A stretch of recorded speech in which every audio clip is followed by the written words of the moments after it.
You can go ahead and get started. Great. Buenos días a todos. Good morning, everyone. Welcome to the June 2024 San Diego-Tijuana Air Quality Task Force meeting. Bienvenidos a todos a la reunión del equipo de trabajo de calidad de Aire San Diego-Tijuana. We will give it a few moments for folks to join us in the room. Le daremos unos minutos para que la gente pueda acceder a la reunión y ahorita comenzamos.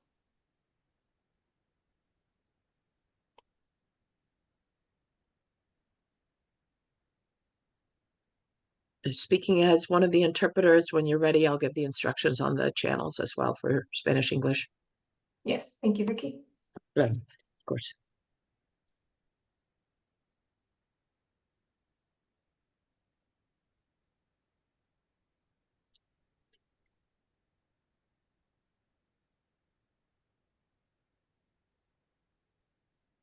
Okay.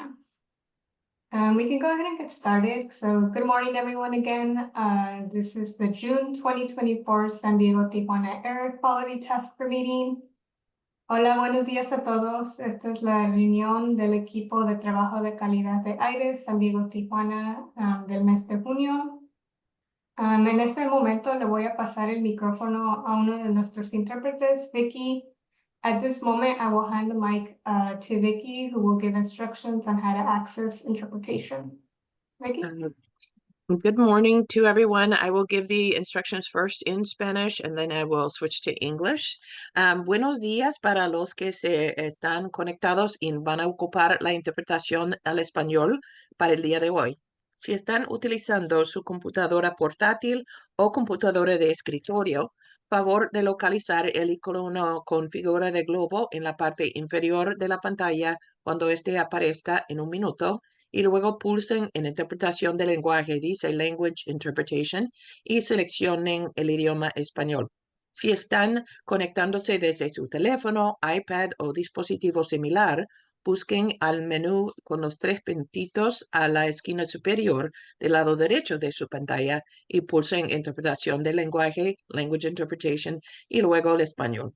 Esto permite que escuchen la traducción al español con un 80% de volumen y el audio en inglés se escucha al fondo con un 20% de volumen.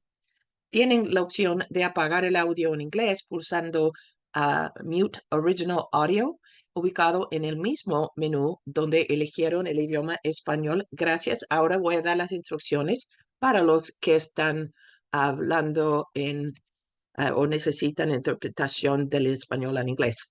Good morning. For those of you who will be needing interpretation for any Spanish that is spoken this morning, if you are using a laptop or a desktop computer, please look for the globe icon at the bottom of your screen when it appears in a minute, and click on Language Interpretation and then select English. If you are connecting from your phone, an iPad, or another smart device, look for the menu with the three little dots on the top right of your screen and click on Language Interpretation and then click English. This will allow you to hear simultaneous in English any of the presenters that are speaking in Spanish. Thank you very much. And this concludes the instructions for the channels, and now we will wait for the channels to be activated. Ya se van a activar los canales, vamos a esperar tantito. Great, thank you, Vicky. Gracias, Vicky. En este momento mi colega Joanny va a lanzar la interpretación. Por favor de usar el globo disponible debajo de su pantalla para acceder a la interpretación. At this moment, interpretation will be launched. Please make sure to just use the global icon below to listen in on the language of your preference. Great, looks like interpretation has been launched. Ahora le voy a pasar el micrófono a nuestros copresidentes del grupo del equipo de trabajo, Domingo y Leonardo, para darnos la bienvenida. Hi, good morning, everybody. Buenos días a todos. It's always a pleasure to be here with you. We have a very good agenda today. We'll hear a little bit about our monitoring efforts in the international border community on the U.S. side, as well as some of the strategies that our International Border Community Steering Committee has worked on, particularly as they relate to the cross-border sources of pollution, including transportation and transit. So we're really looking forward to your engagement and the discussion and to really identify as a group how we can support some of these measures. I will take just a quick moment also to acknowledge that this will be the last meeting that our colleagues from Estolano Advisors, Anna, Chuy, and Johnny will be helping us facilitate these meetings. I just wanted to thank them and acknowledge all their support and their hard work and really wish them the best. Our contract with them has come to an end.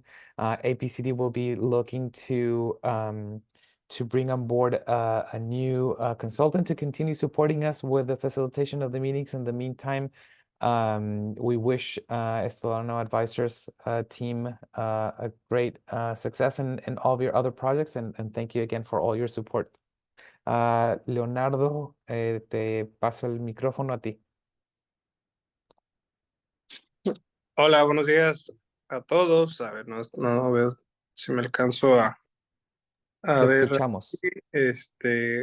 Bueno, pues bienvenidos todos a esta reunión del grupo de trabajo. Como siempre, es un gusto reunirnos, aunque sea de manera virtual, para compartir avances, información, experiencias que siempre han sido relevantes, ¿no? Para continuar en la mejora continua, ¿no? De las políticas públicas en materia de calidad del aire, saber qué es lo que está ocurriendo en ambos lados de la frontera, ¿no? Aprender también, ¿por qué no?, de algunas mejores prácticas, ¿no?, que podamos identificar. La noticia que das, ¿no?, aquí también de la sustitución del equipo, yo creo que también es algo ahí también para platicar. Me reservaré ahí también al final, ¿no?, para agradecer también la participación de los que siempre nos han ayudado a que este tipo de reuniones se lleven a cabo. Y pues nada, agradecer a todos su participación y espero que estos trabajos del día de hoy sean muy productivos, ¿no? Muy buenos días. Bueno, muchas gracias a los dos por sus comentarios. Now I'd like to hand over the mic to my colleague Chuy to go over the agenda for today, as well as just the meeting agreements. Thank you, Anna. So for today's meeting, we'll have two agenda items. One is a presentation update from the San Diego County Air Pollution Control District on air monitoring efforts at the Tijuana River Valley. Following that, there will be an update and discussion on the International Border Community Emissions Reduction Plan, specifically around mobility strategies in the cross-border area and strategies to reduce air pollution in the sub-region.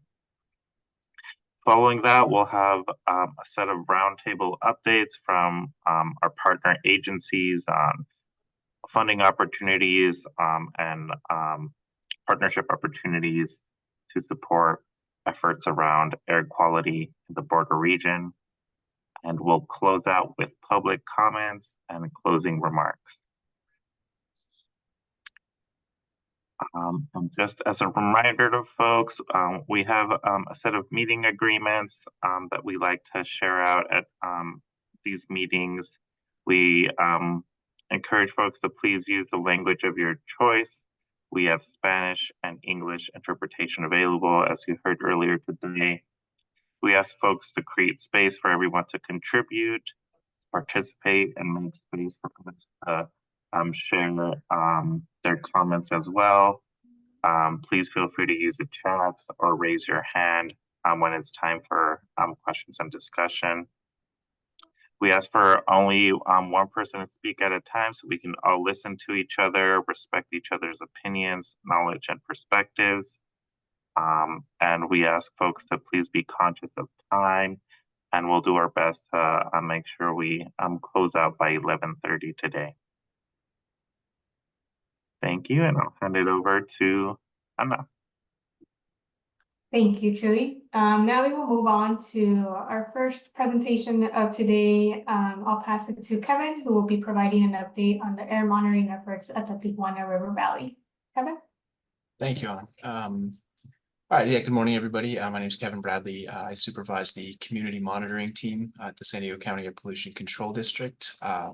So we go to the next slide, I'll give a quick walkthrough of what my presentation will cover. So some of this will be a little recap of what our program actually does, sort of who we are and how we came about. Just to give a little bit of background, I'll be brief with that. And I'll talk, the bulk of my presentation will cover our monitoring project in the Tijuana River Valley, as well as kind of the status of our sensors that we're deploying, a new reference grade analyzer that we're purchasing, and then what we're seeing in the data so far. And then being that this is a sort of a broader air quality task force, I wanted to share a couple updates about other data that we're collecting that's a little bit more tied to things like traffic rather than the odors in the Tijuana River. So I'll have a little bit on that at the end. Next slide, please. So like I mentioned, we're the community monitoring team. We work with the Office of Environmental Justice, and basically our purpose is to monitor and improve air quality in environmental justice neighborhoods and communities that are disproportionately burdened by air pollution. You can see on the map here on the screen, the two communities that we that are a part of this program are the Portside communities, so Sherman Heights, Barrio Logan, and National City, as well as the International Border region, which comprises the Tijuana River Valley, as well as San Isidro and Otay Mesa. And one of the crucial parts of this program, of this Assembly Bill 617, which I'll call that interchangeably AB 617 or Community Air Protection Program. They all essentially mean the same thing. But one of the key components here is interacting with the community and making sure that we're getting their feedback and incorporating that into the plans and strategies that we are employing as part of our work. Next slide, please. So you can see some pictures here from past meetings that we had with what we call our community steering committee. It's made up of both residents, business owners, and workers in the international border community. And we all meet together and work to identify, when we were developing our community, our monitoring plan, which I'll talk more about in a moment, we essentially asked a very open-ended, what are your concerns related to air quality in the region? And from that, we had a lot of conversations to identify locations, identify types of pollution, and just kind of generally projects that we wanted to work on from a monitoring standpoint, as well as from an emissions reduction standpoint. And if we go to the next slide, those are the two kind of foundational pieces of the Community Air Protection Program. The Community Emissions Reduction Program, which my colleague Shalem will talk more about later in the next presentation, as well as the Community Air Monitoring Plan, which is essentially a document that governs my team's jobs and projects and roles within the international border community. Next slide, please. So again, I won't spend a lot of time on the emissions reduction stuff, but in case you're interested, there's a QR code on the slide. I didn't put the correct URL. Well, the URL would work if you clicked on it, but that's not helpful in this circumstance, obviously. But if you want to learn more, you can go to that, follow that QR code and read up on some of the emission reductions strategies that we have. Next slide, please. Okay, so as far as the community air monitoring plan, like I mentioned, we really went to the community and just asked open-ended, what are your concerns? And so this map kind of shows an overview of where we're placing equipment. Now there's a couple of different color codes here that I'll go over. So the green pins are operational sites. So our Fire Station 29 site on San Isidro Boulevard, as well as way out east at the Donovan Correctional Facility. We have 2 monitoring sites there. These are larger monitoring sites. They're kind of trailers where we can put a lot of equipment. And then we're working on a couple of smaller kind of chain link fence enclosure type stations where we can still put equipment. It's not as big of a footprint, so it gives us a little more flexibility. And that's going to be the Fire Station 43 and the Larson Field stations, which are in the really early stages. We're still kind of getting our foot in the ground on those ones. But Fire Station 43 is right by Brownfield Airport. So that'll be a good place for us to monitor for to kind of get a better understanding of emissions from the airport itself. And the yellow pins are sites that are much closer to being ready. So the Otay Mesa California Highway Patrol building will have a station right there by the port of entry. We're really excited about that site just from the standpoint of the Otay Mesa port of entry being very busy, very truck diesel engine centric. And so we definitely want to have some equipment there to monitor those types of emissions. And then more to the west, you have more of the Tijuana River Valley odor type sites. So all the way out in Imperial Beach at the pier and at the Civic Center, as well as at the campground in the Tijuana River Valley and the wastewater treatment plant. Those are going to be places where we have the sensors to detect the odor, the gases that are causing the odors from the river itself. So that's kind of a broad zoomed out version of what our monitoring efforts will cover spatially. Next slide, please. So as far as what we are, I see Jose is talking about additional sites, so I definitely will chat with you about that, because 805, 905, definitely an area that was highlighted by the community. So thank you for that comment. So as far as the types of air quality monitors, the types of pollution we're looking at, in the top left, you see what's called a BC 1060. It's a black carbon measuring instrument. Black carbon is also known as soot. It's a marker of diesel exhaust. And diesel trucks tend to emit, or diesel engines tend to emit, some of the most harmful types of particles. And so that's definitely been a big focus for us as we procure equipment, as we deploy equipment. That's a real important part of our project. There's also filter-based sampling that we do. So where the black carbon monitor measures continuously over time, you can get data points every hour. The filter-based sampling is more to capture what one day looks like. So we collect an air sample over a filter over a 24-hour period. And that picture there shows you kind of a before and after how dirty those filters can get. So depending on the type of filter, the type of laboratory analysis, we can measure a number of different types of pollution that way. We also have canister-based sampling. It's similar. We pump an air sample into that canister over the course of 24 hours. And again, you can take that air sample and measure it a variety of different ways to determine the levels of different components in that air sample. The metal sampling in the bottom middle is really like, it's where the filters go into to receive that air sample. And finally, the continuous sensors. At the moment, that's more specific to the Tijuana River Valley project. We are looking to expand our sensor program in the future, but that a lot of that is still TBD. And at the moment, our sensors are all tied to the Tijuana River Valley project. Next slide, please. So the Tijuana River Valley equipment that we have purchased came from funding from the US EPA. And as we were thinking about this project, we wanted to make sure we had sensors that could kind of go wherever we needed them. So we didn't want to be limited by electricity or Wi-Fi or things like that. So we bought these sensors, and you can see in the middle picture, the top middle picture, there's a solar panel connected to the sensor and connected to a wind speed sensor. And so that whole system can run independent of electricity and Wi-Fi.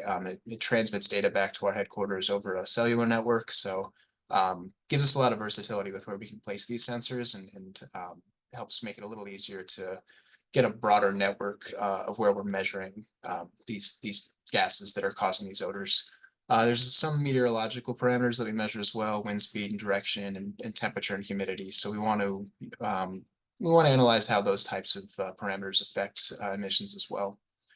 In addition to the sensors, we are purchasing a reference grade analyzer. I'll talk a little bit more about it on a future slide, but it's simply for hydrogen sulfide and sulfur dioxide, and we have a separate one for carbon monoxide. So again, I'll talk more about that in just a minute. Next slide, please. So this is another zoomed in version of the map I showed earlier. Again, this is the locations where we're placing these sensors. So we have a total of 6 sensors. You see 5 sites here. The reason that there's only 5 sites is one of our sensors will rotate from site to site to track sensor performance, make sure that they're not degrading or drifting, or that they're still essentially giving us accurate data. But these are going to be the 5 places where we have permanent sensors. So again, the fire station, where all 6 sensors are now, as well as we'll be deploying out to the wastewater treatment plant, the campground, the Civic Center in Imperial Beach, and the pier in Imperial Beach in the near future. And if we go to the next slide, I have a quick sort of timeline of when this should be happening. So San Ysidro site has been at the Fire Station 29, has been operational since September of last year. The sensors were there by early to mid-October is when we've been collecting data from there. The Tijuana River Valley campground, we're in the final stages of getting the land use agreement signed. I think we have some insurance language to put in there, stuff like that. So it's really kind of the last details before we're able to take that sensor out. The wastewater treatment plant, this says the federal review of land use permit application. They actually got to me a couple days ago and said that that was approved. So they are getting the paperwork sorted through on their end to send out to us for signatures. As far as the Civic Center, that one's a little trickier because the sensor will be going on a rooftop, which brings in some personnel safety issues. We have to make sure that our team that is going up on the roof and setting up the sensor and performing maintenance and whatnot is safe and protected from any kind of fall issues. So there's a little bit of legwork we have to do to figure out the right equipment to place around that, but we're hoping by August we have that all sorted out. On the Imperial Beach Pier, there's some environmental review to be able to do projects on that property, but that's in the final stages as well. So again, we're at a real paperwork heavy stage of this, and I'm hoping that we get all these forms signed and all the agreements squared away so that we can get the equipment moved out within the next couple of months. Next slide, please. Okay, so again, the reference grade analyzers. So we have these sensors. They're very convenient for a lot of reasons. You know, the solar power and the cellular network let us place them wherever. But sensors are a much newer technology, and where if you have a sensor, you can't just pump an air sample into it where you know the exact level and say, okay, now I can calibrate this sensor. You can't do that with the sensors as well. You can definitely do that pretty easily with the reference grade analyzer. So the reference grade analyzer is bulky. We can't place it wherever we want. It's going to have to go at our San Isidro station. But then we're going to be able to calibrate that to known levels, and then we're going to be able to anchor the data that we collect with our sensors back to the reference grade analyzer. So long story short, it helps us put a high degree of confidence in the accuracy and the quality of the data that we're collecting with these sensors. So again, this will be placed at Fire Station 29, probably August of this year. We have a training scheduled for our personnel to be able to operate and troubleshoot and maintain this equipment scheduled in July. So again, within the next several weeks, we hope to have that out at San Isidro as well. Next slide, please. Okay, so as far as what the data is telling us, so again, all 6 sensors are currently co-located, fancy word for put in the same place at our Fire Station 29 site. A couple of values of interest as we look at data that we keep in mind. So 0.5 parts per billion, it's just a unit, is the lowest level that the sensors can detect, which is a really good level for them to reach, because 10 parts per billion is typically where a human nose can smell hydrogen sulfide, that kind of distinct rotten egg sewage type of smell that comes from sewage and whatnot. 10 is the level where on average a human can detect it. Some people can smell it a little lower, some people a little higher, but that's kind of the level that we've been comparing to. And then one other number that we're keeping in mind is the air quality standard set by the California Air Resources Board. Standards can be set for a number of different reasons. Some of them are based on health or cancer risk, but this standard is specifically for odor control. So, you know, it's kind of a nuisance-based standard. So 30 is another number that we keep in mind as we look at this data. Sensor data, like I mentioned previously, as useful as these sensors are, the individual sensors can vary quite a bit, and I'll kind of illustrate that on our next slide. But it just makes it really crucial to calibrate that sensor data back to the reference grade analyzer. If we go to the next slide, actually, I'll kind of explain what I mean.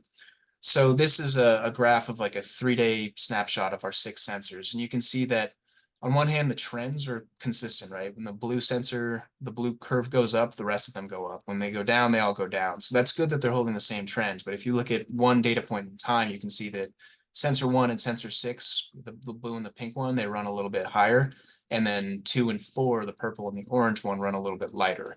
So even though they're all following the same trend, they're not going to spit out the exact same number at the same time. And that's okay. It doesn't mean that the data is wrong. It really just means that we need to calibrate it again back to that reference grade level. But you know, if you have a data point like this, sensor 1 and sensor 6 would be saying, yes, you can definitely smell the hydrogen sulfide right now.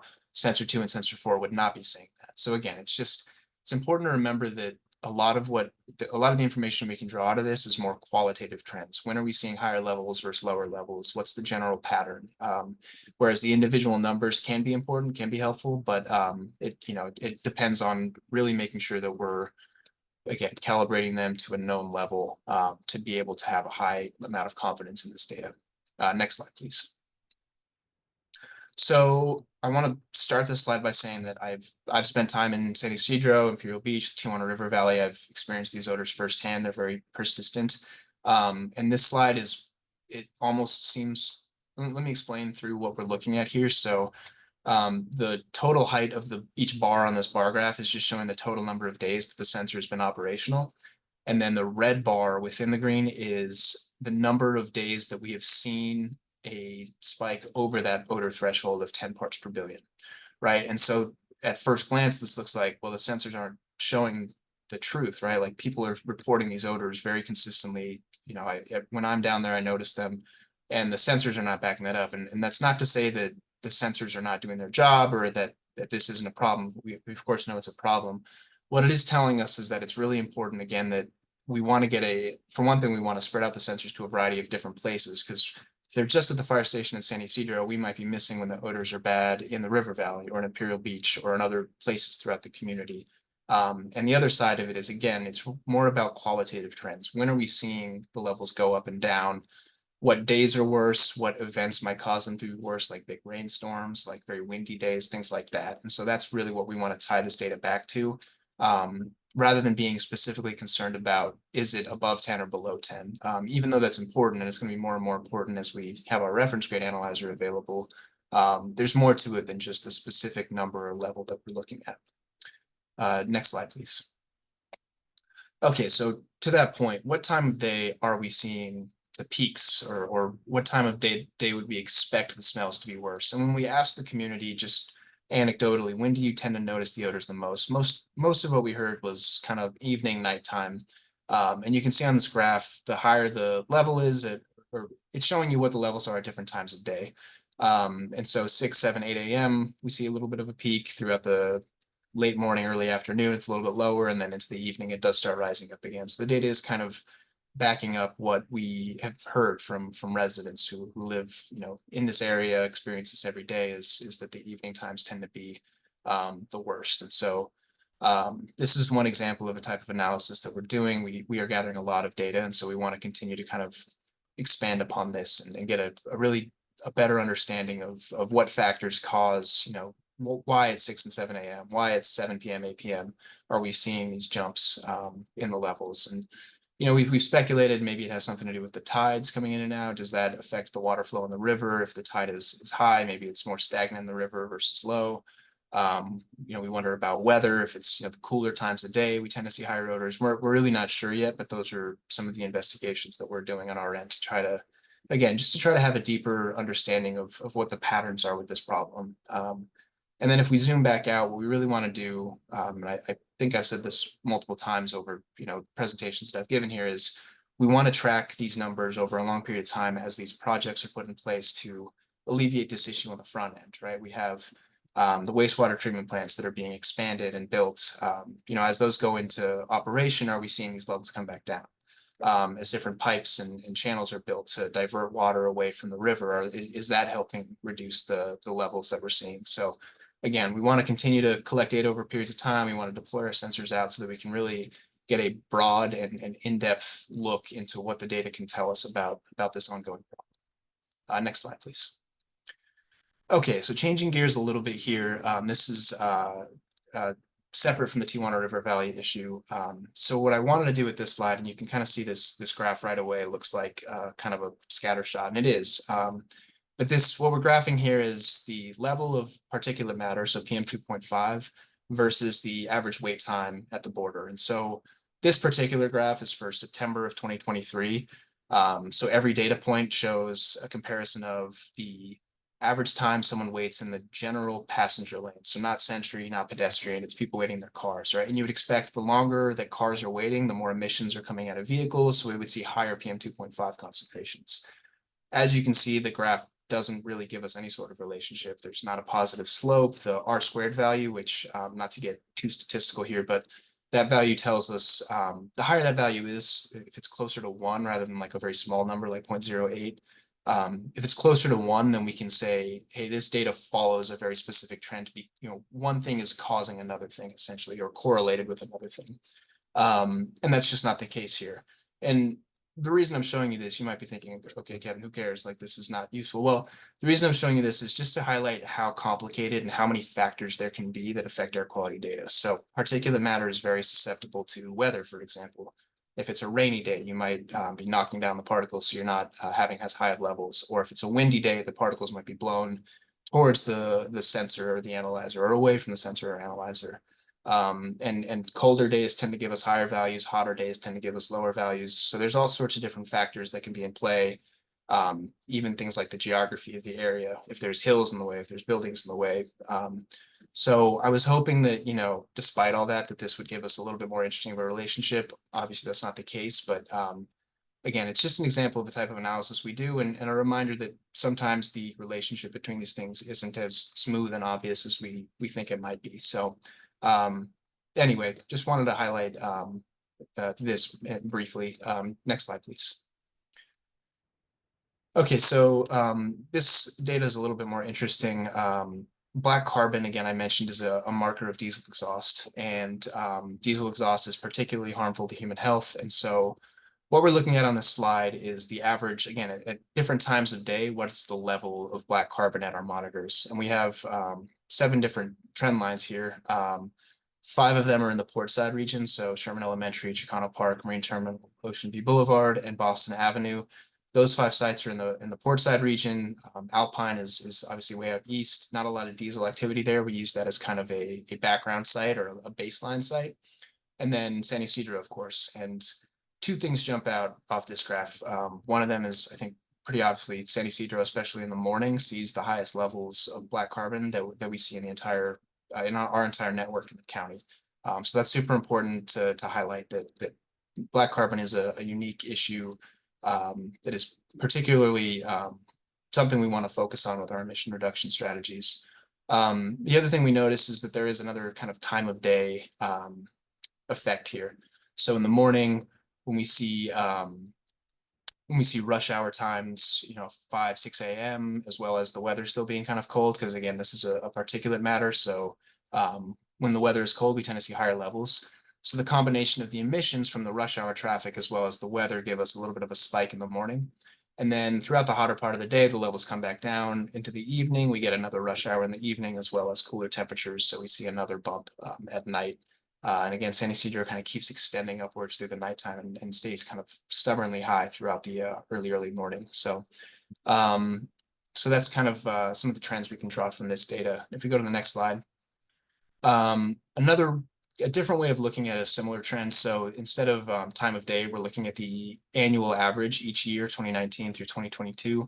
You may notice the Boston Avenue site was removed here. It's because it was only September onwards. So we decided to just open September 2022 onwards. So we didn't have enough data to really show any sort of long-term trend. And one other thing I'll point out before I talk specifically about San Ysidro, the Sherman Elementary School point in 2022, our instrument was malfunctioning for a lot of the hotter part of the year. So the data that would have brought that average back down where it likely should be is just missing. And so that average looks artificially high. So I'm just mentioning that.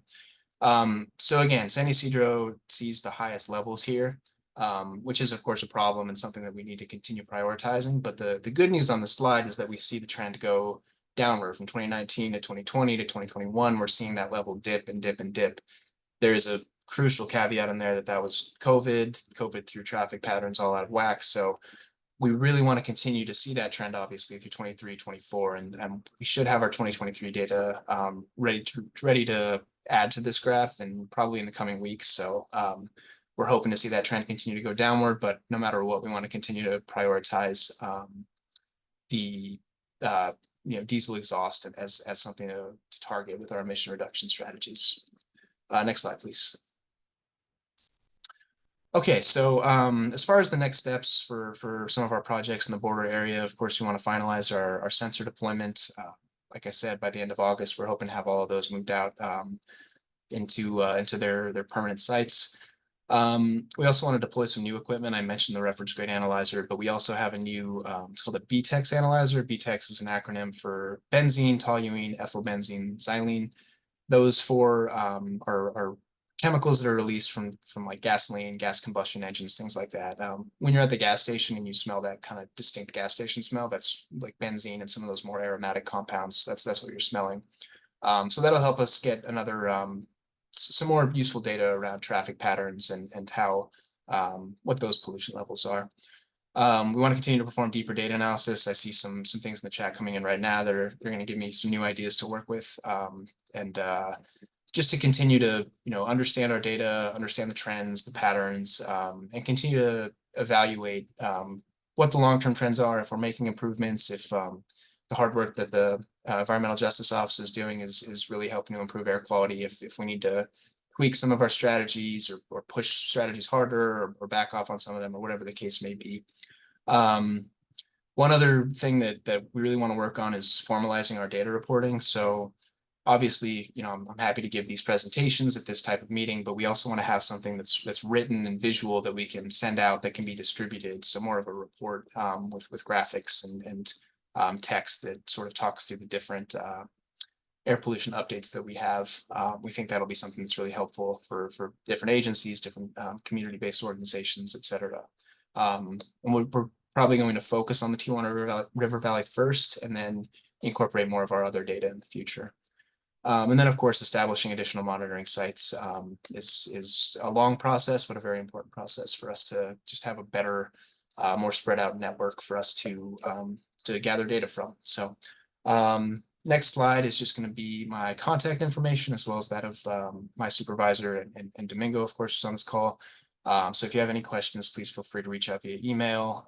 But of course, we can take some questions now if I didn't take up too much time here. I know we have other presentations to get to, but yeah, if anybody has any questions, please let me know. Yeah, thank you. Thank you, Kevin. And I know that I see that we have a couple questions and comments in the chat, so we'll start with those. So I want to start with Jose's question, and then we'll move on to Penelope Quintana. So Jose asked, are you considering a different approach to study the relationship between border wait times and emissions? Yeah, definitely. And I'm going to answer, there's another question there about how we got the border wait time data. So I'll try to answer those two together. So the border wait time data comes from Border Patrol's website, and it's organized in a way that is, I would say, useful for commuters. So it's, you know, you can pick a time of day and a month and say, what's the average wait time here? So you can kind of plan around, you know, your commute. If you're crossing the border, how long should you expect to wait to cross? But from the perspective of comparing to air pollution data, it was kind of a tricky way to organize the data together. So I am definitely open to other ways to organize this and to analyze this. One thing that I think might be more useful is not getting as granular with it. We went all the way down to the hourly average. And like I said, there's so many factors that can affect what the pollution level monitored at one site is. So maybe zooming out a little bit and taking a broader look at, you know, what are like the days or weeks or months that have longer wait times or things like that. But again, there's always going to be other effects like weather that are going to affect this. So, but it is something that we're considering as far as doing a useful and you know, doing an analysis that actually tells us something useful. Unlike the one that I presented, obviously doesn't have any real useful conclusions to draw out of it. Great, thank you. And then I'll hand over the mic to Penelope. Penelope, go ahead, you may now speak. Hi, Kevin. Thank you so much for all that work you're doing in the Tijuana River Valley. It's really exciting.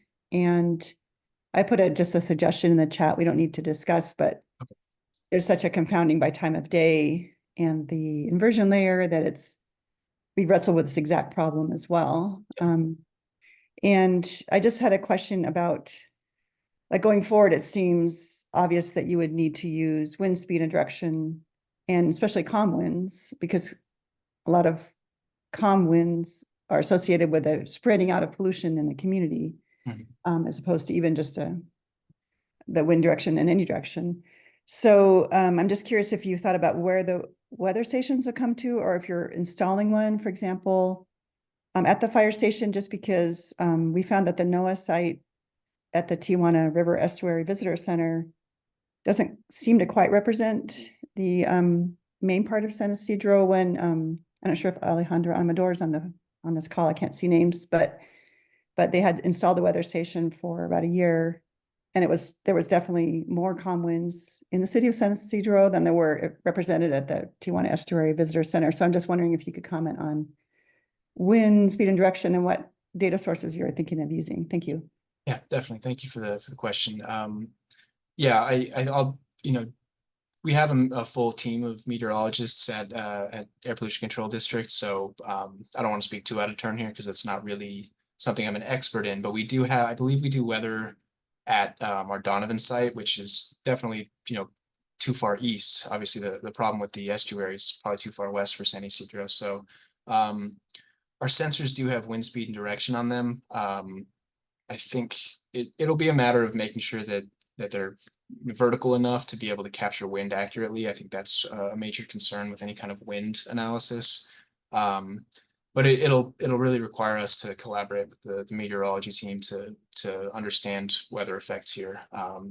Because my team is all chemists, air pollution chemists, and we work with the data and pollution and instruments. And so the meteorological side of it is just going to be a larger collaboration, I think, just to make sure that we're thinking about the data correctly, thinking about or using the wind speed and wind direction and temperature and humidity data correctly to compare to what our pollution levels are.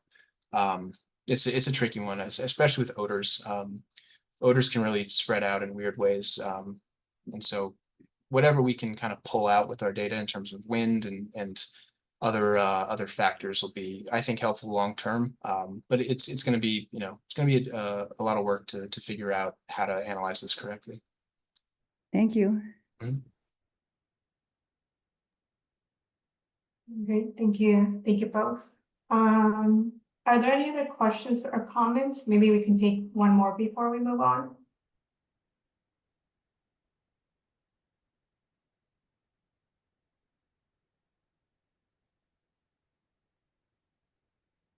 Well, I just mentioned, I see Jose Marquez is mentioning that the data is not very accurate from the CBP data. That is the data we're using. So maybe that's why the analysis didn't give us anything very useful. But I've heard in the past about Sandag and Caltrans getting that system to figure out border wait times a little bit more accurately. So yeah, I'm excited to see what that data shows us, and maybe that'll give us a better analysis, a better way of doing that analysis that I was running previously.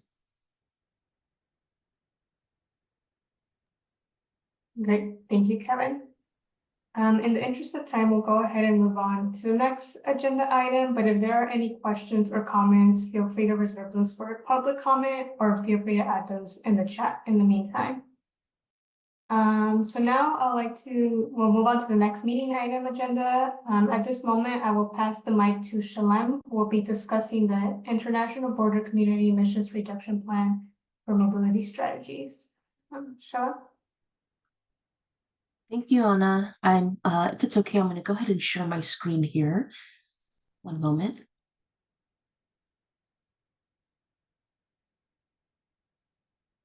And can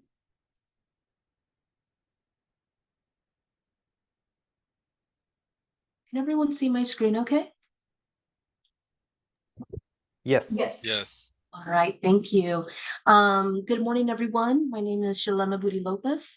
I work in the Office of Environmental Justice at the San Diego Air Pollution Control District. So I work very closely with Kevin in community monitoring, and then also very closely with Domingo as well, who oversees both the Office of Environmental Justice and the monitoring team as well. Today, the intention of the presentation and the discussion to follow is really to highlight some strategies that the Community Steering Committee, the International Border Community Steering Committee, which Kevin talked a little bit about in his presentation, what were those priorities and issue areas that the community would like to uplift and address as well. And so I'm going to go through this presentation a little bit quickly. Kevin provided a lot of grounding already, but here's essentially the boundaries of the communities that we are doing this work with, both in San Isidro and Otay Mesa East. Kevin talked a bit about, in his presentation, giving an update about the Community Air Monitoring Plan, also known as CAMP. And for this discussion, I'm going to be focusing on the Community Emissions Reduction Program, also known as the CERP. Kevin shared a little bit about the makeup of the committee already, so I won't get into that too much detail there.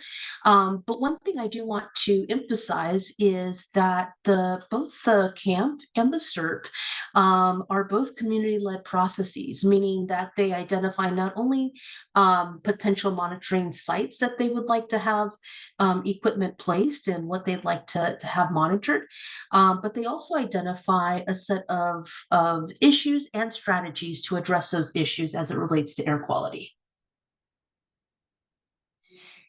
Over the course of about one and a half to 2 years, we worked with the Community Steering Committee, and they identified a whole host of community priorities as it relates to air quality.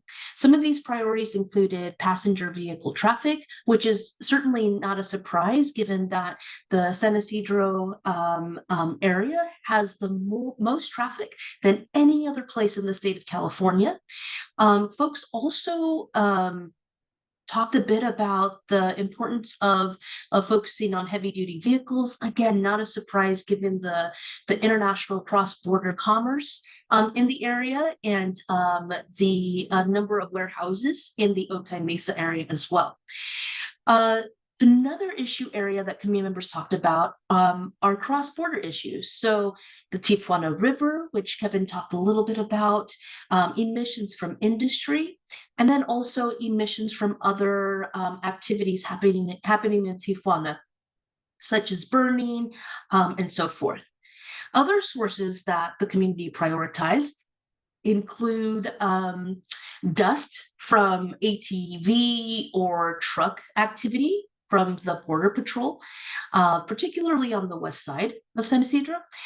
There's a train line that runs through the heart of the community as well. And there is also an international airport on the Tijuana side, but also there's a couple of smaller airports on the US side of the border.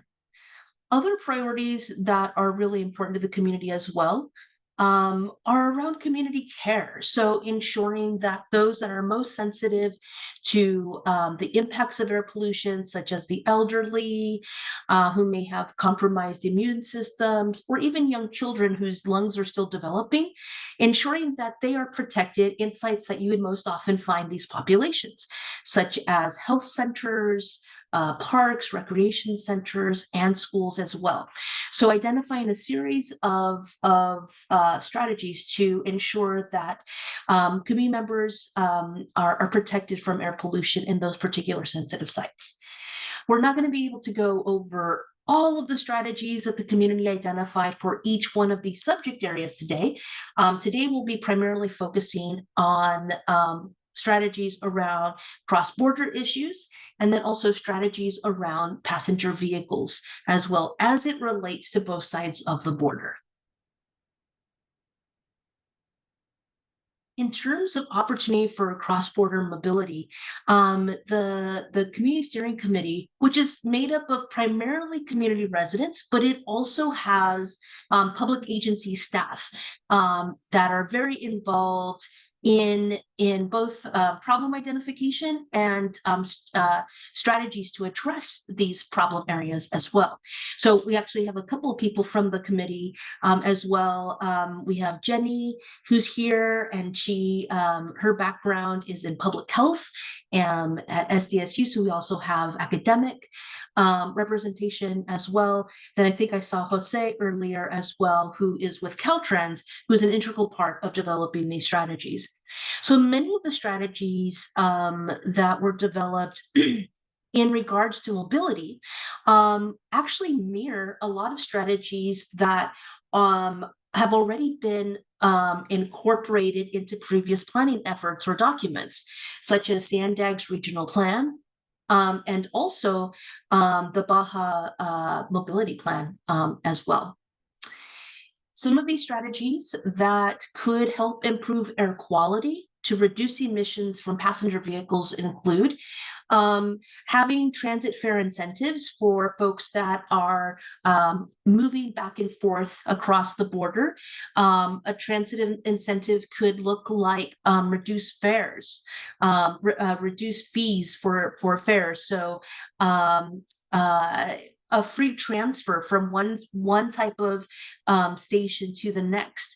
So looking at opportunities to provide incentives for folks to be able to ride transit on both sides of the border to reduce the reliance on taking passenger vehicles and waiting in that line, sometimes for hours, in order to cross back and forth.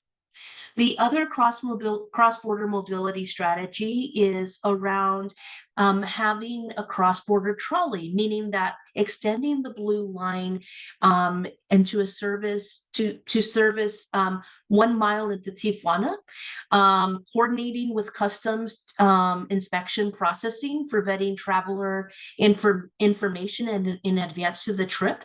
So meaning that folks would be able to get on the blue line trolley, not have to cross the border before getting on, but could get on about 1 mile into Tijuana.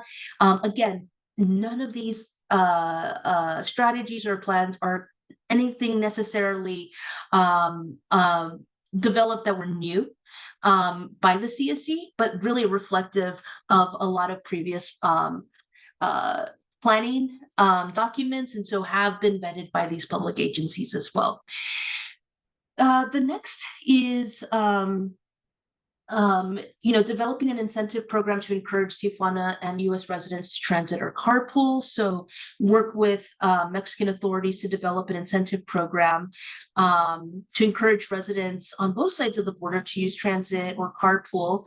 And then having U.S. authorities do the same thing as well. So again, another incentive-based program. And then lastly, explore the establishment of a bus service from Tijuana to the U.S. that provides direct routes to various cities in the U.S. where transportation data has indicated that many people are headed.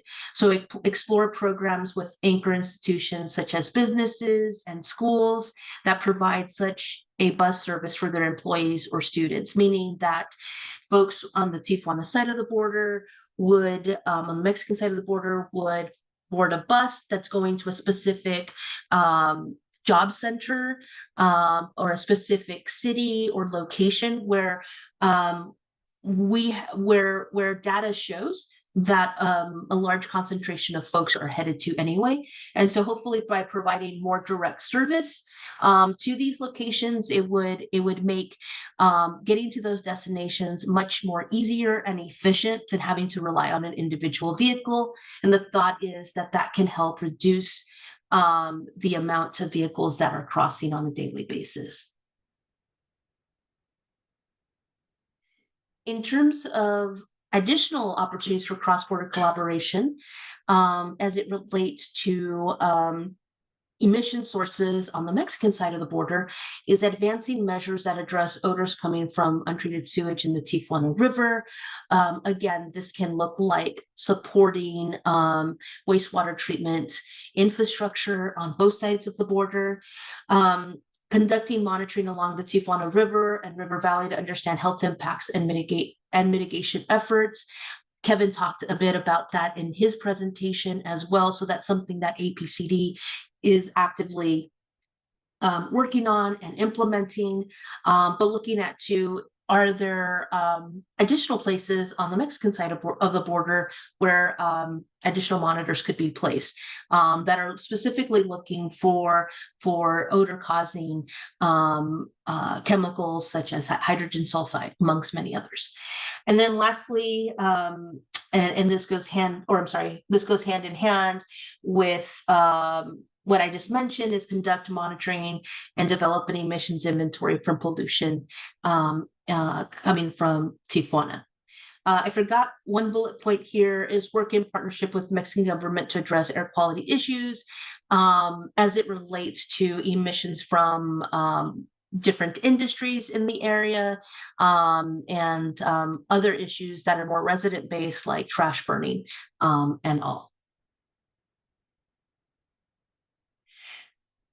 So what I hope to mainly focus on, and I hope that folks are interested in engaging in a conversation is, really looking at this amazing group of folks that are here today from both sides of the border that are committed to not only monitoring what's in the air, but taking action to improve the air itself.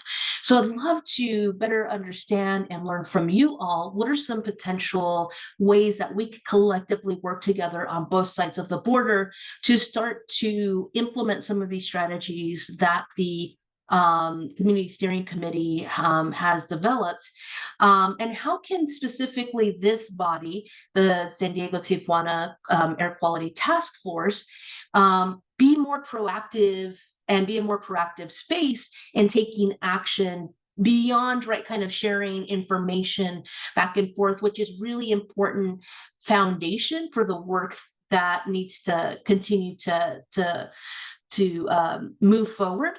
But how can it build off of that information sharing as well?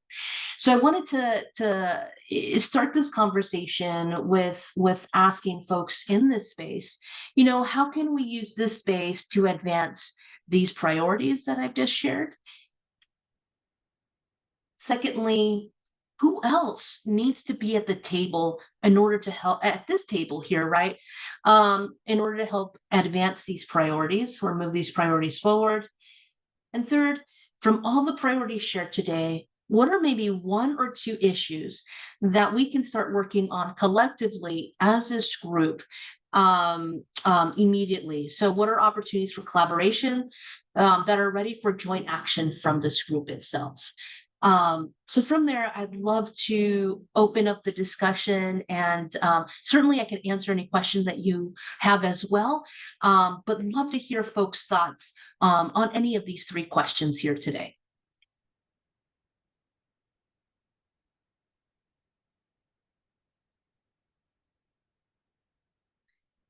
I'm going to stop sharing my screen so I can look at you all, but I'll go ahead and pop the questions also in the chat box so that you can have them on hand as well.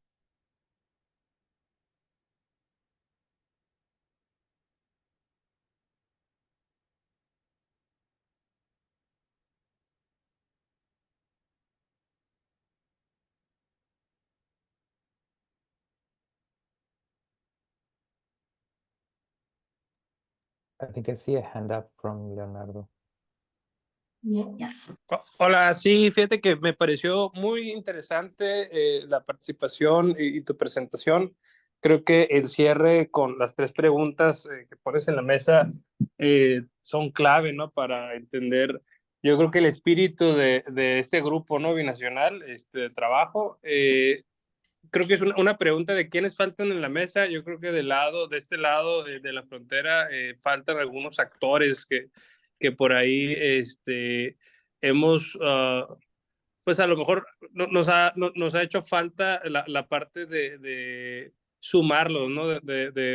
Con una estrategia diferente, ¿no? Y me gustaría empezar a hablar del municipio, ¿no? El municipio de Tijuana es un actor clave, central, que ahorita está en un proceso de transición de gobierno, en donde en los próximos 3 meses tendrán nuevos funcionarios al frente, y a mí me gustaría así aprovechar ese momento para que como mesa de trabajo binacional y también obviamente como gobierno del estado de Baja California, poder invitarlos a la mesa. Yo creo que van a tener toda la disposición, creo que son un elemento clave, ¿no? Por ahí hay un esfuerzo que inició la actual administración para colocar algunos sensores de bajo costo y que desafortunadamente pues ya no se vio ya no se vio más, ¿no? Creo que hubo ahí algunas complicaciones con ese proyecto que para nosotros también nos parecía interesante, ¿no? Que a nivel comunitario la ciudad de Tijuana pudiera generar un esfuerzo de este tipo, ¿no? Digo, para no extenderme más, creo que hay algunos actores, empezando por el municipio, que podemos sumar. Creo que una vez sumado podemos definir también las prioridades, ¿no? Estas prioridades, porque pareciera que luego no hemos logrado transitar del monitoreo, ¿no? O sea, necesitamos un poquito más de ya de diseño de política pública para tomar acciones, ¿no? Y poder también compartir algunas de las estrategias que necesitamos ya implementar en el lado mexicano, ¿no? Entonces, simplemente felicitarte por tu participación, y que espero que en las próximas semanas, meses, podamos estar sumando de la mano a algunos actores que considero clave, ¿no? Gracias.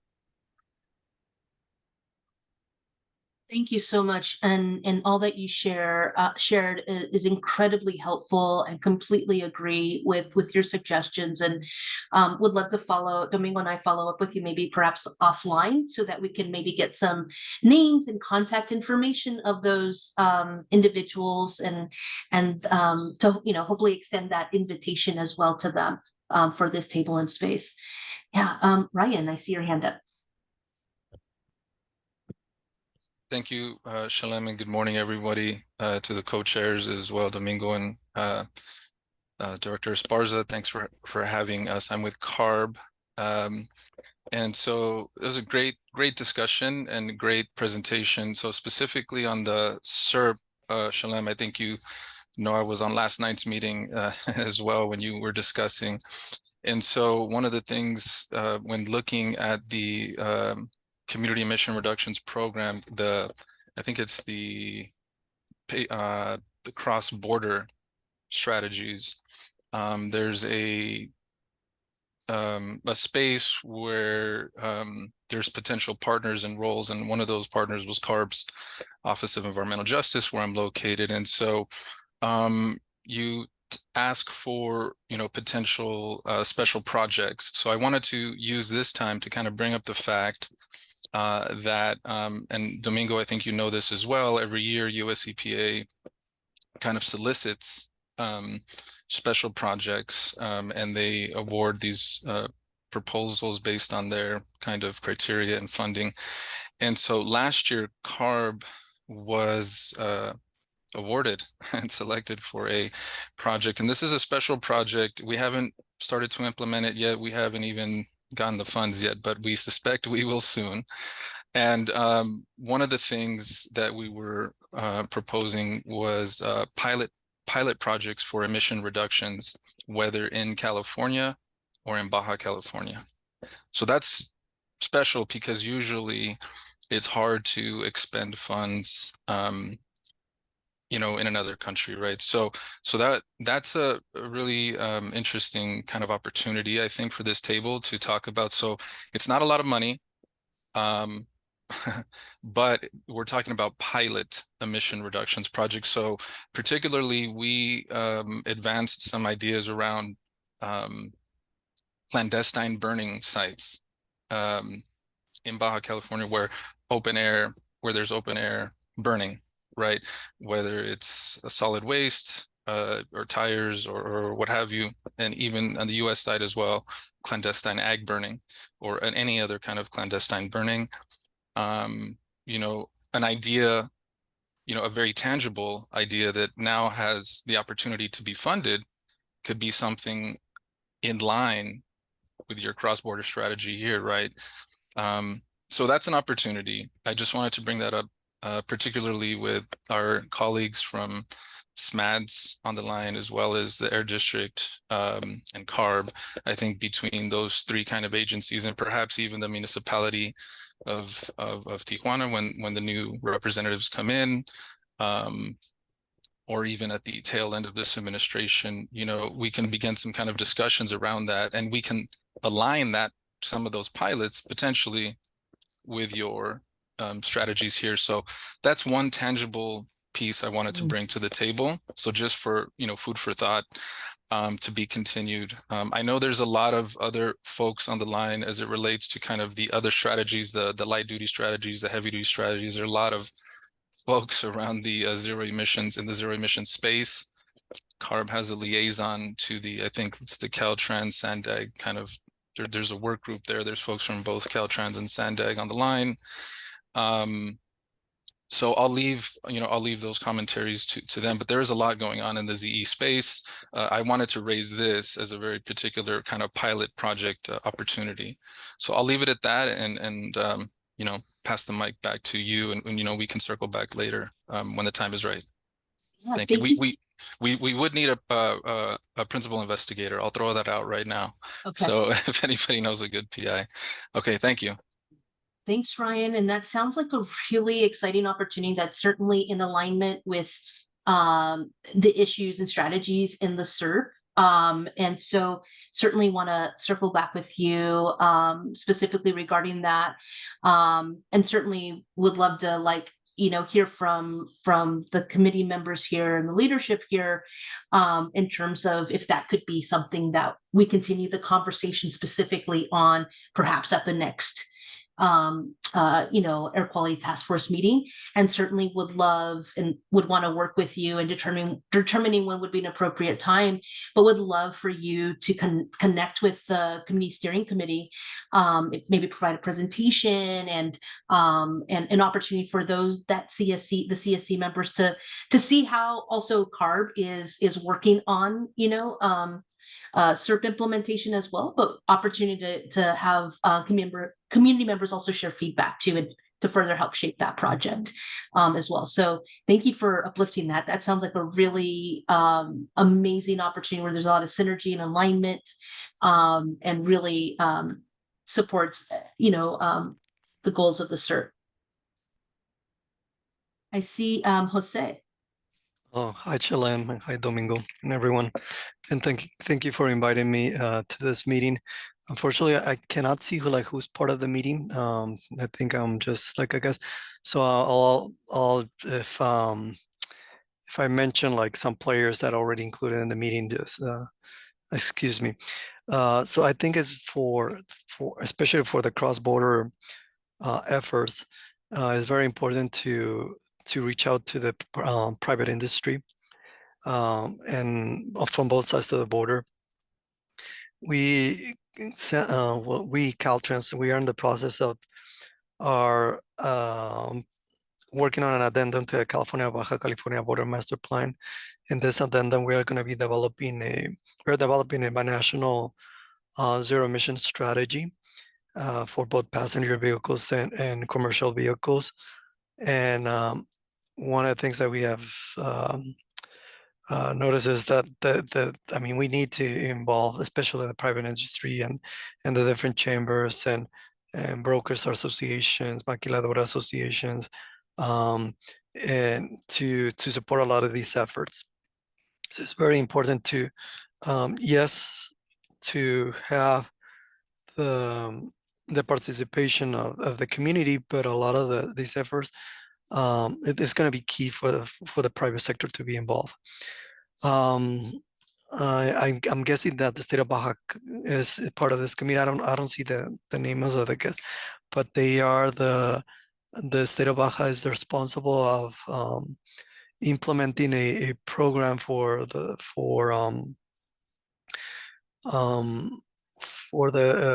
this is, every 2 years we get this smoke check. So this the state of Baja, they should be doing a similar program. Right now, I don't think they're doing it. However, by law, I think the state of Baja is the one who's supposed to be implementing this program. So we might want to reach out to the state of Baja or the unit that are supposed to implement this, like the smoke check program. Also, the Secretaría de Economía, the Secretary of Economy of the state of Baja, they're leading the efforts on zero emission transition to zero emission technologies for the freight sector. So that's we need to definitely reach out to them. Also, we need to include academia from south of the border, particularly the state Jueves and Colegio de la Frontera Norte, especially Colegio de la Frontera Norte. A lot of their researchers have been doing a lot of really good stuff, really good studies regarding air quality impacts. Also, in the previous presentation about the border wait time system is so as you probably know, Sandag and Caltrans are in the process of developing this system to have more accurate data on the border wait time system, on the border wait for both passenger vehicles and commercial vehicles at all land ports of entry, going southbound and northbound. Right now, the data that is being used by CBP is pretty much like the line of sight. If they see like how long the length of the line or like the queue, they will estimate. So there's no like the data that is being showcased in the CBP website is not accurate. That's why we are in the process of developing the system so we can get accurate data through Wi-Fi readers, and I'll be happy to set up a meeting, follow-up meeting, and with our team that is working on that system from Sandag and Caltrans. Thank you so much, Jose. It sounds like there's a number of opportunities that are right in alignment with this as well. Namely, the planning effort that's going on right now regarding the Baja Master Plan. And you provided a lot of really great suggestions of folks who either need to be at this table or part of that discussion, right? To continue to advance these efforts. So I appreciate that. I was trying to take some notes as you were sharing. So Jose, I definitely want to follow up one-on-one with you regarding all these issues and see if there's any way that from APCD side of things, if we can continue to support in those conversations, but also if there's opportunities for CSC involvement as well. So thank you, Jose.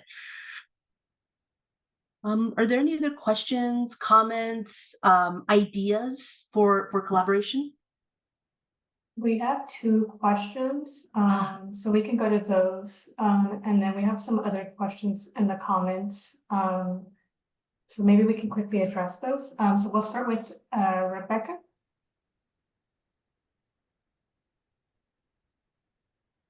Hola, ¿me escucha? Bueno, yo soy Magdalena Cerda, trabajo con el colectivo Salud y Justicia Ambiental en Tijuana. Se me hace muy interesante lo que acaban de mencionar sobre sobre el papel del lado mexicano, funcionarios, gobierno. De TikTok, Jesús Escobar Tobar. Sí, Añadió espérame. una publicación. Se atravesó publicaciones otra cosa. recientemente. Bueno, el problema aquí es mucho más grande. O sea, tenemos que recordar que esta frontera la función de esta frontera es tener mano de obra barata en el lado mexicano. Y este enorme movimiento de bienes, movimiento industrial que tenemos y laboral, porque es un mundo de trabajadores, se debe a que se paga en un día al trabajador lo que se paga aquí en una hora. Y que los impuestos, no hay seguros como los seguros que se piden en Estados Unidos. Los impuestos de la maquila son de los más privilegiados en todo el país y en todas las ramas económicas. Entonces, con esa desigualdad de relación de negocios, no hay para estar muy avanzados en el tema de la protección ambiental, ¿no? Es importante seguir presionando, pero también es importante reconocer que para que realmente los problemas ambientales de todo tipo en Tijuana estén atendidos, va a ser importante revalorar la relación comercial que tenemos. La otra es que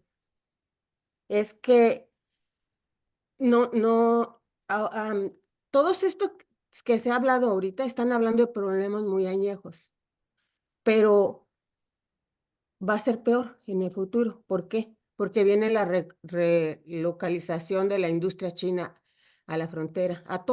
Se va a distribuir en toda Latinoamérica, pero el lugar más importante, más estratégico, siempre será la frontera. Cruzas una milla y ya tienes ventajas enormes de ganancias, ¿no?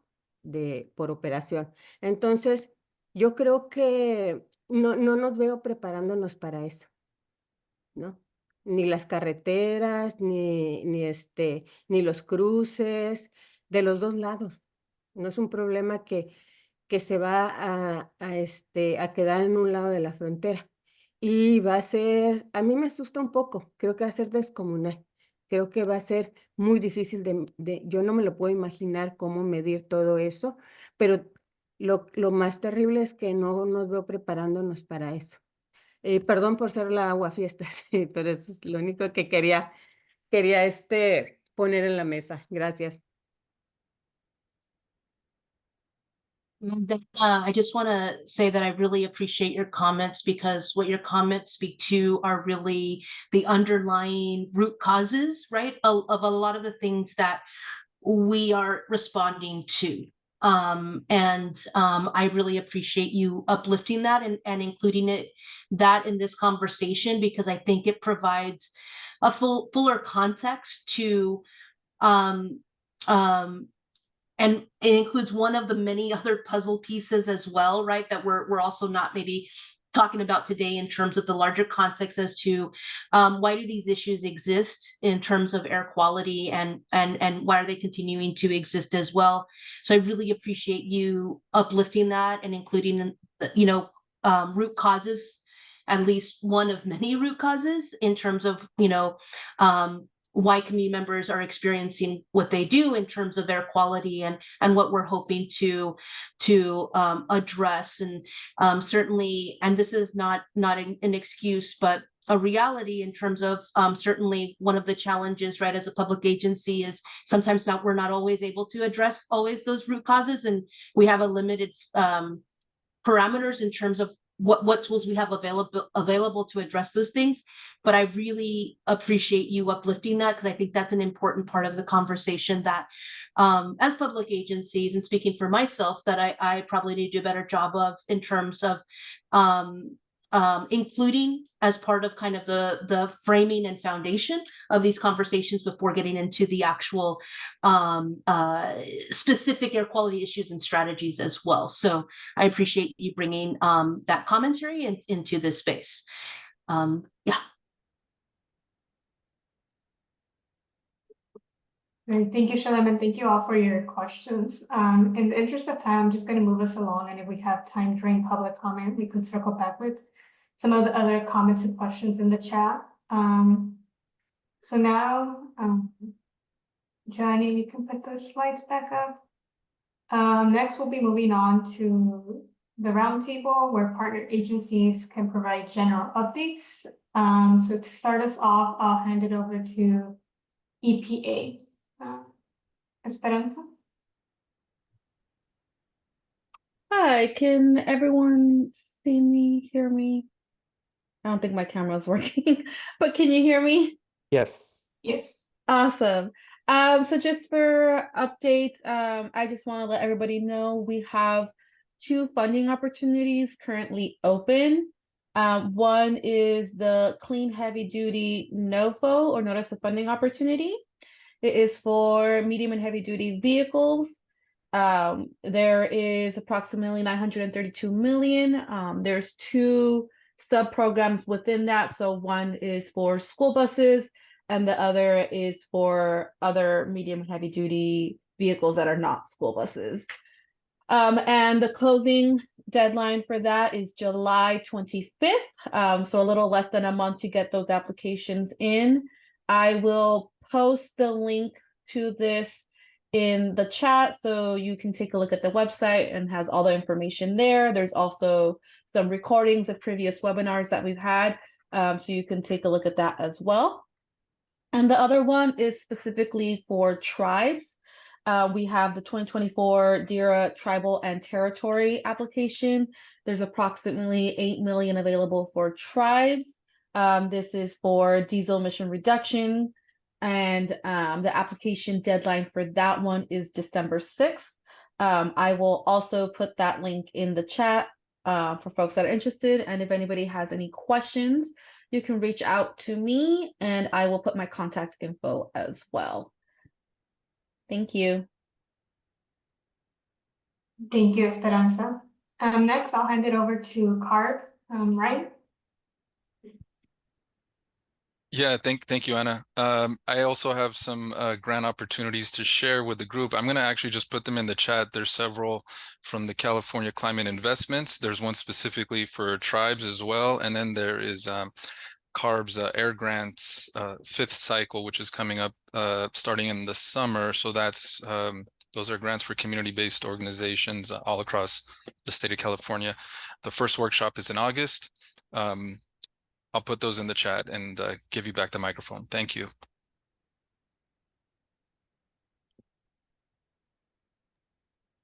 Thank you, Ryan. At this moment, I wanted to open it up to any other partner agencies who have updates. Feel free to raise your hand. En este momento le quiero abrir el micrófono a las agencias para ver si tienen unas actualizaciones para dar.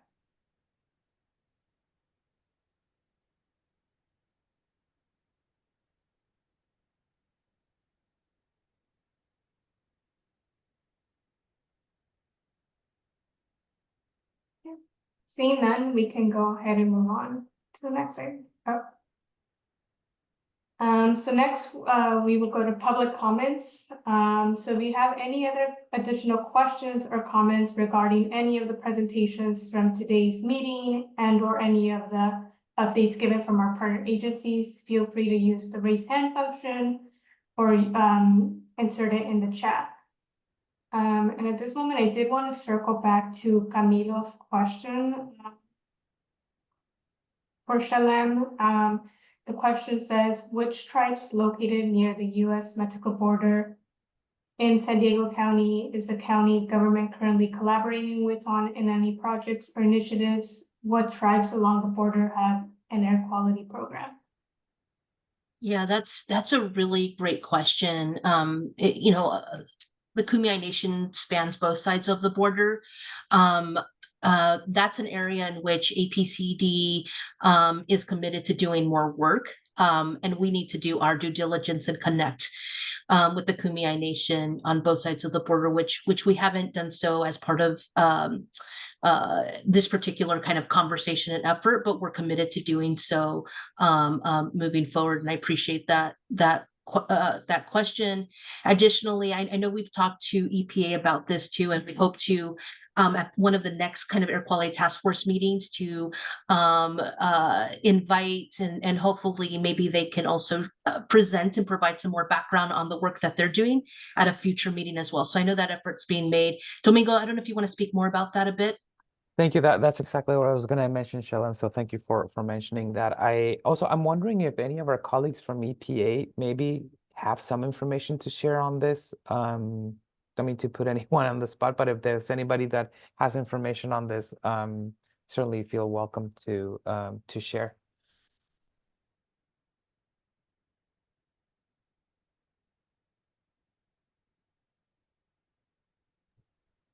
Sorry, can you repeat what it was? I was typing in my stuff in the chat. Sure. Sorry. I think that there was a question regarding which tribes along the border would be involved in or have air quality programs. Esperanza, I think Marisol has engaged with some of the tribal nations here locally, and so I don't know if you or anyone from your office has any information on that. I know that and as Sheila mentioned, there are efforts already to invite them to be part of this forum and to participate in future meetings, but I don't know if you have any additional information on that. Yeah, I don't have like a list off the top of my head or on hand, but maybe Marisol does.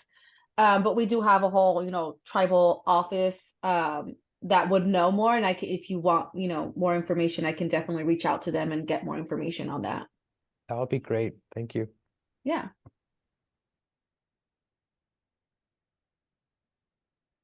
Great, thank you both. And I see a hand up from Maria Magdalena. Maria?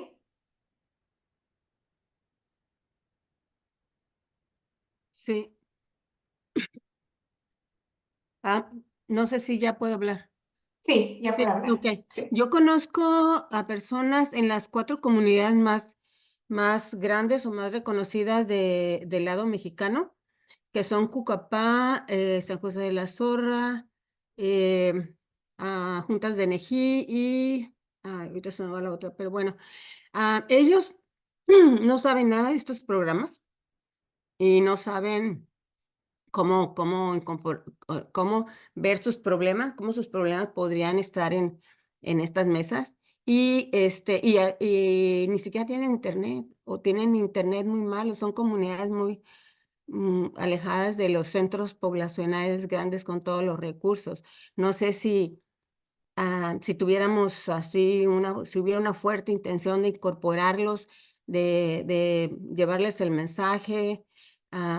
Yo puedo comunicarles, pero no sé si hay algo más que,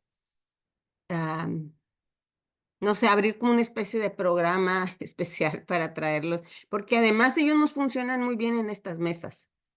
Es debemos recordar que son otro mundo, ¿no? Son otros pueblos y no confían porque pues a lo largo de los años en cada década, cada gobierno, ellos solo pierden territorio, pierden este espacio, entonces no confían en estos programas, pero yo lo que puedo hacer es informarles de todo lo que está pasando y pues a ver qué pasa, ¿no?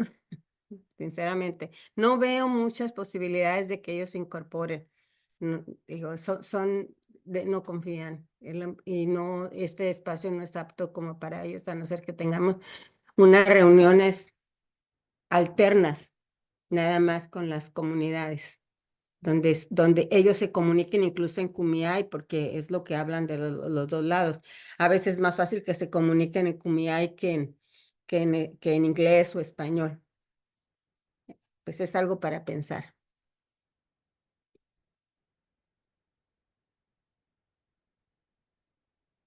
Es todo. Muchas gracias por su comentario, María Magdalena. ¿Algún otro comentario o pregunta? Ana, creo que Rebeca tenía su mano levantada durante la presentación de Shalem. No sé si todavía tenga algún comentario.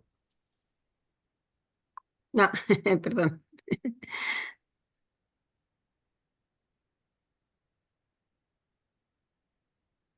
Rebeca, ¿tenía algún comentario o pregunta? No.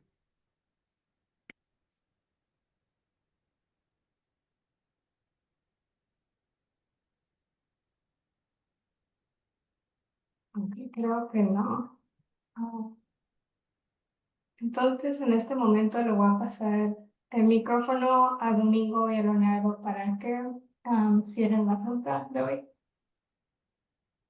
Gracias, Anna. Thank you very much. And thank you to our presenters, Shalem and Kevin, and to everybody for their comments and questions and suggestions today. I think we have a lot of work ahead of us, and we take all of the suggestions and comments to heart. We will certainly be following up on some of the action items in terms of reaching out to some of the agencies that need to be at the table so that we can move some of the efforts forward that Shalem mentioned during their presentation, and then also continuing to collaborate on the monitoring efforts that we're doing and looking at different ways of analyzing the data and presenting it back to this forum and others.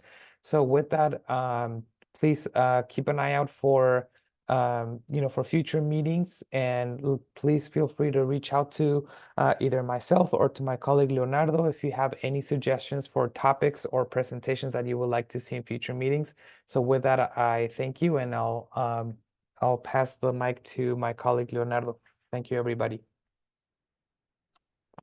Hola a todos, pues muy conforme con la reunión de hoy. Me pareció que tuvimos muchas ideas que vamos a trabajar, vamos a tomar nota ahí de algunas de las propuestas que más nos gustaría que puedan abarcar todos los proyectos, ¿no? Que se derivan que se pudieran derivar de los diversos planteamientos que tuvimos hoy.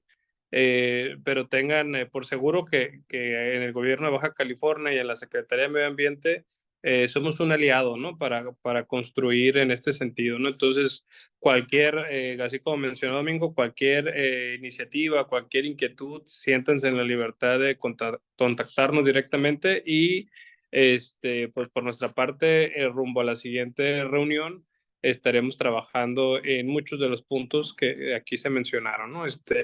Y bueno, pues sin más, agradecerles el tiempo y la disposición de todos. Muchas gracias.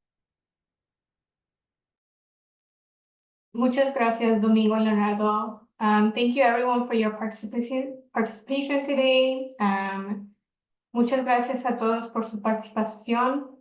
En este momento ya vamos a cerrar la reunión de hoy. Thank you, everyone. Thank you, everybody. Muchas gracias a todos.